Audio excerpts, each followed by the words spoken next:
नमस्कार, मी डॉक्टर अंकिता। तर माझ्याकडे बरेच पेशंट येतात की पंचकर्म करायचं आहे। तर पंचकर्म म्हणजे त्यांना वाटतं की बॉडी मसाज आणि स्टीम। मला बरेचसे पेशंट सांगतात की आम्ही आधी पण पंचकर्म केला आहे। तर मग मी त्यांना विचारते की नक्की तुम्ही कुठला पंचकर्म केला आहे। तर ते म्हणतात की बॉडी मसाज आणि स्टीम केला आहे। तर असं खूप जणांना गैरसमज आहे की ते समजतात की बॉडी मसाज आणि स्टीम स्नेहन स्वेदन करणं म्हणजेच पंचकर्म। तर हे तुमचं गोड गैरसमज आहे। तर पंचकर्म म्हणजे नक्की काय ते सांगते मी तुम्हाला। पंच म्हणजे पाच आणि कर्म म्हणजे ज्या क्रिया असतात आणि ह्या पंचकर्म म्हणजे पाच शुद्धी क्रिया असतात। आयुर्वेदामध्ये पंचकर्माला शोधन कर्म असे म्हटलं आहे।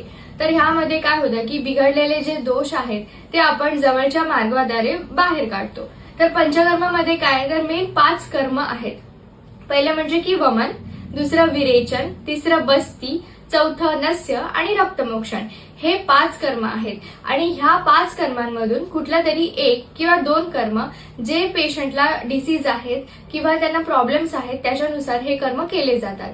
तर बरेच पेशंट कसे बोलतात मला पंचकर्म करायचं आहे, तर पाचही कर्म केले नाही जात, तर ह्यामधला कुठला तरी एक किंवा दोन जे सुटेबल आहे ते केलं जातं।